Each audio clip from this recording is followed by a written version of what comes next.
Hello and welcome to the channel. आज के video में हम मेजरिंग इंस्ट्रूमेंट्स पढ़ेंगे। तो इस क्लास का जो ऑब्जेक्टिव होगा what is a measuring instrument. पहले डिफाइन करेंगे कि मेजरिंग इंस्ट्रूमेंट किस चीज़ को बोलते हैं, ये होता क्या है, और उसके बाद 4 इंपॉर्टेंट टर्म्स जो हमें मेजरमेंट के रिलेटेड याद रखनी है। ये बहुत ज़्यादा इंपॉर्टेंट है। एक है accuracy of A measuring instrument, क्या होती है, precision of A measuring instrument, resolution of A measuring instrument and range of A measuring instrument. ये 4 टर्म्स हम सीखेंगे इसके बाद।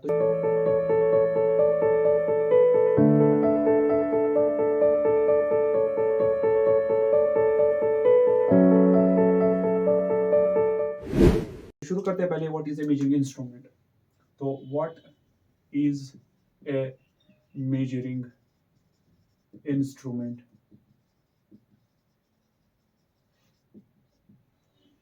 अब मेजरिंग इंस्ट्रूमेंट क्या होता है। सपोज हमें कोई फिजिकल क्वांटिटी मेजर करनी है, मुझे इन दो पॉइंट्स के दरमियान मुझे डिस्टेंस मेजर करनी है। तो जो मैं यहाँ पर मेजर कर रहा हूँ वो है फिजिकल क्वांटिटी, नाम है उसका लेंथ। तो जो चीज मेजर करते हैं मेजरमेंट में, हम मेजर करते हैं फिजिकल क्वांटिटी। अच्छा, अब मेजर करने के लिए सबसे पहले एक बंदा चाहिए जो मेजर करे इसको, तो उसको मेजरर बोलते हैं। सपोज मैं यहाँ पे मेजर कर रहा हूं तो मैं बनूंगा मेजरर। और अब मुझे एक मेजरर इस फिजिकल क्वांटिटी को मेजर नहीं कर सकता है, इससे इसको कोई चीज चाहिए जिससे ये मेजर करे। वो चीज जिससे ये मेजर करता है उसको हम बोलते हैं मेजरिंग इंस्ट्रूमेंट। Measuring instrument. तो सबसे जो हम बोलेंगे फंडामेंटल डेफिनेशन अब, कि anything that or an instrument that is used to measure a physical quantity is known as measuring instrument. In simple words, कोई भी ऐसी चीज जिससे हम किसी फिजिकल क्वांटिटी को मेजर करते हैं उस चीज को हम मेजरिंग इंस्ट्रूमेंट बोलते हैं। हमें लेंथ मेजर करनी है तो मैं सपोज यूज करूंगा मेजरिंग टेप का, तो वो वहां पर मेजरिंग इंस्ट्रूमेंट है। मैं सेंटीमीटर स्केल का यूज करूंगा, वो मेजरिंग इंस्ट्रूमेंट है। मैं मुझे स्मॉल डायमीटर यूज कर, सपोज पेन का डायमीटर मुझे यूज करना है तो स्केल जो है वो हम यूज नहीं कर सकते। तो हम सपोज कैलिपर्स एक डिवाइस आता है जिससे हम इंस्ट्रूमेंट आता है जिससे हम इसका डायमीटर मेजर कर सकेंगे, या इवन कोई नील है पतला सा, उसका डायमीटर मेजर करेंगे। तो कैलिपर एक डिवाइस है जिससे हम लेंथ मेजर करते हैं, तो वो एक मेजरिंग इंस्ट्रूमेंट है। ये तो हो गई लेंथ की बात। हमें फॉर एग्जाम्पल हमें मास किसी बॉडी का मेजर करना है, तो मास एक फिजिकल भी अनदर फिजिकल क्वांटिटी है। इसको मेजर करने के लिए हमें इंस्ट्रूमेंट की जरूरत पड़ती है। फॉर एग्जाम्पल एनालिटिकल बैलेंस जो हम केमिस्ट्री लैब में यूज करते हैं, वो एक मेजरिंग डिवाइस है। इसी तरह वेइंग स्केल, जो वैक्यूम स्केल वगैरह होती है जिस पर हम खुद का मास मेजर करते हैं, तो वो भी एक मेजरिंग इंस्ट्रूमेंट है। टाइम को, किसी इवेंट का टाइम मेजर करना है तो उसके लिए हमें मेजरिंग इंस्ट्रूमेंट की जरूरत पड़ती है। लाइक स्टॉप वॉच है, क्लॉक्स है, वॉचेस है, डिफरेंट टाइप्स। हमें किसी बॉडी का टेम्परेचर मेजर करना है तो मेजरिंग इंस्ट्रूमेंट थर्मामीटर है, थर्मोकपल्स है। तो बहुत सारे ये डिवाइसेस जिनसे हम फिजिकल क्वांटिटीज को मेजर करते हैं, इनको हम मेजरिंग इंस्ट्रूमेंट्स बोलते हैं। तो हम यहाँ पर इसको लिख सकते हैं, anything that is used to measure a physical quantity. Anything that is used to measure a physical quantity, anything or a device or an instrument, कुछ भी, anything that is used to measure, a physical quantity,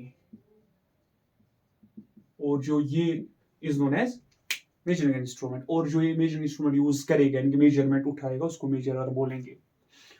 अब accuracy. अब accuracy एक measuring instrument की क्या होती है, तो मैं डेफिनेशन लिखूंगा यहाँ पे। Accuracy of a measuring instrument is defined as accuracy of a measuring instrument is defined as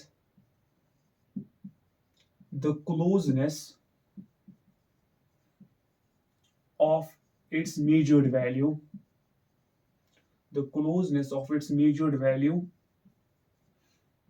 to the true value। ये डेफिनेशन है। अब मतलब क्या है इसका मतलब ये है, हमारे पास एक ऑब्जेक्ट है, सपोज इस ऑब्जेक्ट का, ये हमने सपोज मार्केट से कोई ऑब्जेक्ट लाया, इसका वजन हमें पता है, इसका वजन लिखा है लेबल पे 10 किलोग्राम इसका वेट है। तो जो इसका ट्रू वैल्यू है, जो इसका ट्रू वैल्यू है मेजरमेंट का मास की जब हम बात करते हैं तो वो है 10 किलोग्राम। अब मेरे पास एक मेजरिंग इंस्ट्रूमेंट है, इस मेजरिंग इंस्ट्रूमेंट पे मैं इसको रख रहा हूं,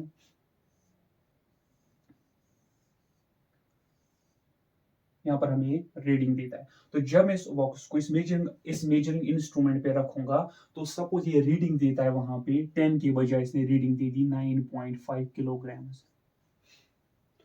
अब मैंने दूसरा मेजरिंग इंस्ट्रूमेंट, तो एक दुकानदार के पास गया, तो मैंने वहां उसका मेजरिंग इंस्ट्रूमेंट यूज किया जो भी इसका मास मेजर करे, तो उसने रीडिंग दे दी सपोज 8.5 किलोग्राम। एक और इंस्ट्रूमेंट मैंने यूज किया, उसने रीडिंग दे दी 10.5 किलोग्राम। अब ये तीन मेजरिंग इंस्ट्रूमेंट के रीडिंग्स हैं और ट्रू वैल्यू है, इनको हम बोलेंगे तीन इंस्ट्रूमेंट्स का मेजर्ड वैल्यू। तो ये है मेजर्ड वैल्यू एक इंस्ट्रूमेंट का, मेजर्ड वैल्यू दूसरे इंस्ट्रूमेंट का और मेजर्ड वैल्यू तीसरे इंस्ट्रूमेंट का। अब एक्यूरेसी मेजरिंग इंस्ट्रूमेंट की होती है कि वो जो मेजर करेगा वैल्यू, वो वैल्यू कितना क्लोज है ट्रू वैल्यू के साथ। अब तीन इंस्ट्रूमेंट्स में, इंस्ट्रूमेंट नंबर 1, 2 एंड 3, सबसे करीब वैल्यू कौन देता है। सपोज यहां पर हम 10 के बजाय सबसे 11 लिखेंगे। हाँ, तो सबसे तीन फिगर जब हम देखेंगे तो तीनों में से कौन सी वैल्यू सबसे क्लोज है टू 10, तो ऑब्वियसली वो है 9.5। तो इंस्ट्रूमेंट 1 को हम बोलेंगे ये instrument is more accurate than the other two instruments, क्योंकि इसने जो रीडिंग दे दी that measured value is closer to the true value of the object. तो इसको हम बोलेंगे this measuring instrument is more accurate than the other two. अब इसी तरह suppose for example time measure करना है, तो हम डिफरेंट क्लॉक से, डिफरेंट वॉच को यूज करके किसी इवेंट का टाइम मेजर करेंगे। ट्रू वैल्यू हमें सपोज पता होगा। अब जो क्लॉक, जो वॉच हमें मेजर्ड वैल्यू देगी जो ज्यादा क्लोज होगा ट्रू वैल्यू के, तो उस वॉच, उस मेजरिंग डिवाइस को हम बोलेंगे वो ज्यादा एक्यूरेट है than the other measuring instruments. तो ये एक्यूरेसी हो गई। अब ऑब्वियसली जब हम कोई मेजरमेंट उठाएंगे, जो हम मेजरिंग इंस्ट्रूमेंट यूज करेंगे किसी फिजिकल क्वांटिटी को मेजर करने के लिए, ये हमें रीडिंग, ये हम वहां पर हमें मेजर्ड वैल्यू जो देना चाहिए वो ट्रू वैल्यू के क्लोज, ज्यादा से ज्यादा क्लोज होना चाहिए। तब जाके हम जो है हम अपने मेजरमेंट पर भरोसा कर सकते हैं। तो हमारा मेजरमेंट जो है ज्यादा से ज्यादा एक्यूरेट होना चाहिए। तो सबसे पहली बात, हमें वो इंस्ट्रूमेंट चाहिए जो ज्यादा से ज्यादा एक्यूरेट मेजरमेंट दे। अब दूसरी चीज है यहां पे प्रिसीजन। अब प्रिसीजन क्या होती है, ये भी अब टर्म रिलेटेड है टू मेजरिंग इंस्ट्रूमेंट। अब प्रिसीजन पहले हम डिफाइन करेंगे, precision of A measuring instrument. Precision of A measuring instrument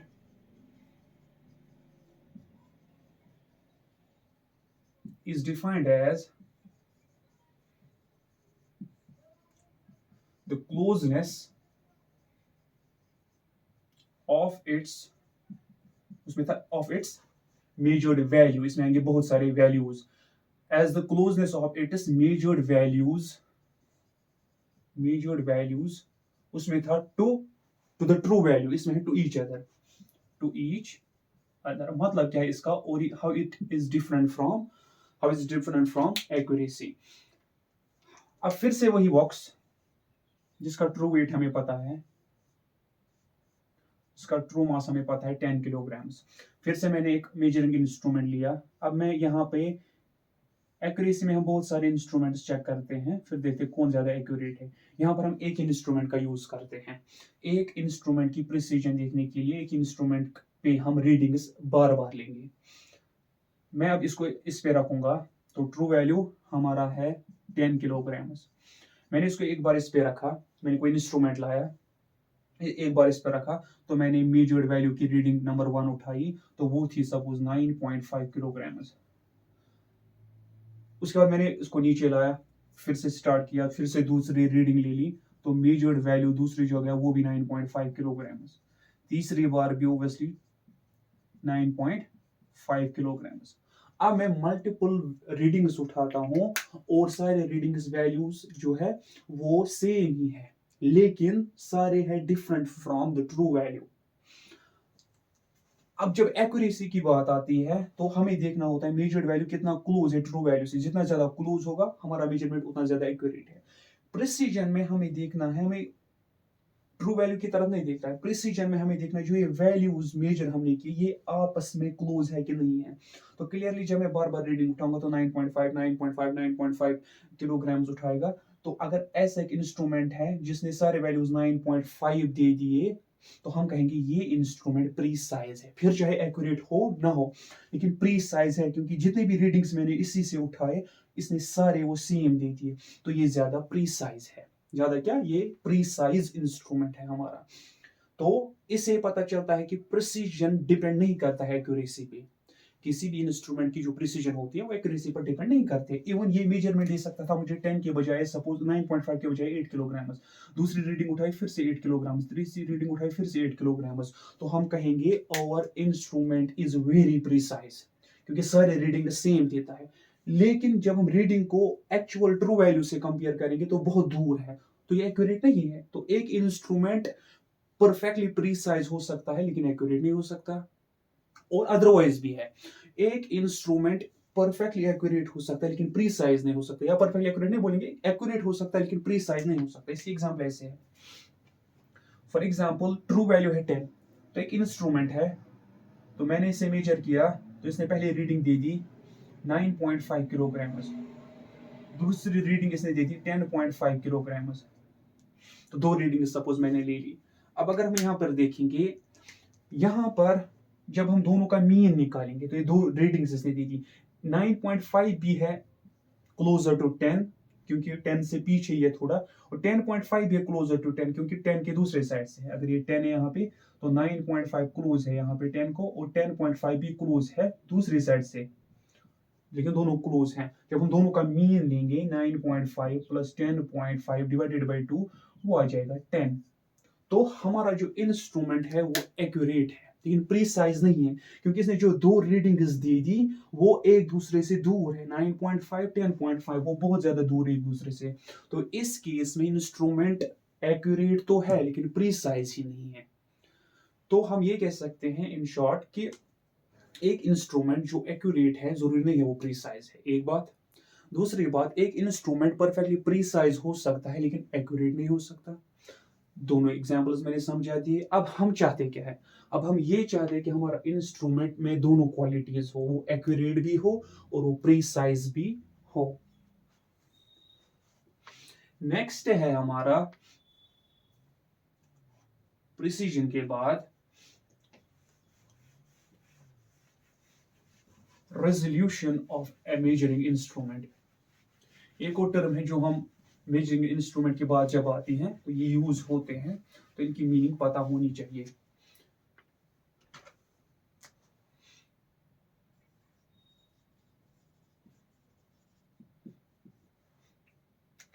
इसको डिफाइन करेंगे, resolution of A measuring instrument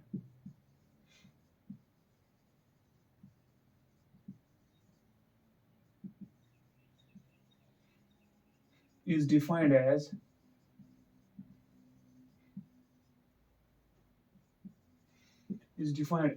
the smallest change that it can detect, अब इसका मतलब क्या है, smallest change that an instrument can detect, मतलब क्या है इसका।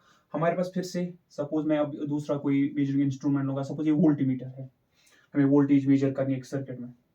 ये 0 रीडिंग है, ये यहाँ पर 1 वोल्ट है, ये 2 वोल्ट है, ये 3 वोल्ट है, सिमिलरली 4 5 6 7 8।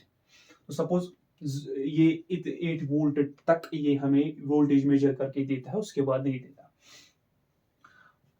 अब यहां पर हमें रेजोल्यूशन समझना है।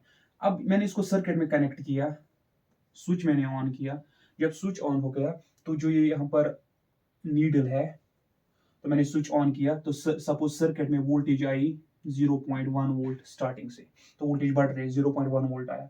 ये जो है वोल्टमीटर, इसकी नीडल डिफ्लेक्ट ही नहीं होगी।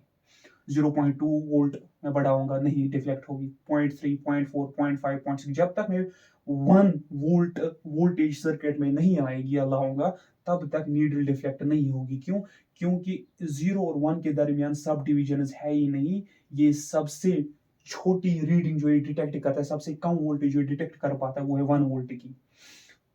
इसी तरह जब 1 वोल्ट आया उसके बाद ये 1 पर रहेगा और तब तक ये 2 तक नहीं जाएगा जब तक एक्यूरेटली 2 वोल्टेज सर्किट में नहीं आएगी। तो 1.1, 1.2 ये वहीं पर रहेगा, 1.3, 1.9 तक ये वही रहेगा। जब 2 आ जाएगा तब ये डिफ्लेक्ट होगा। तो हम यहाँ पर ये देख रहे हैं कि हमारा जो ये मेजरिंग इंस्ट्रूमेंट है वोल्टमीटर, ये सबसे स्मॉल रीडिंग जो डिटेक्ट कर पाता है, सबसे स्मॉल चेंज वो है 1 वोल्ट की। 0.5 वोल्ट ये डिटेक्ट नहीं कर पाता। तो ये सबसे छोटी रीडिंग, सबसे छोटी चेंज जो इंस्ट्रूमेंट डिटेक्ट कर पाता है वो है 1 वोल्ट की। तो हम कहेंगे इस मेजरिंग इंस्ट्रूमेंट का जो रेजोल्यूशन है वो है 1 वोल्ट। तो हमारी वोल्ट मीटर का रेजोल्यूशन है 1 वोल्ट, मीनिंग ये नीडल डिटेक्ट तब वोल्टेज तब डिटेक्ट करेगी जब वोल्टेज या तो 1 वोल्ट आएगा, या जब 2 आएगा तब डिटेक्शन दिखाएगा, 3 तब डिटेक्ट करेगा, 4 तब डिटेक्ट करेगा। ये बीच में फ्रैक्शन वैल्यूज डिटेक्ट नहीं करेगा।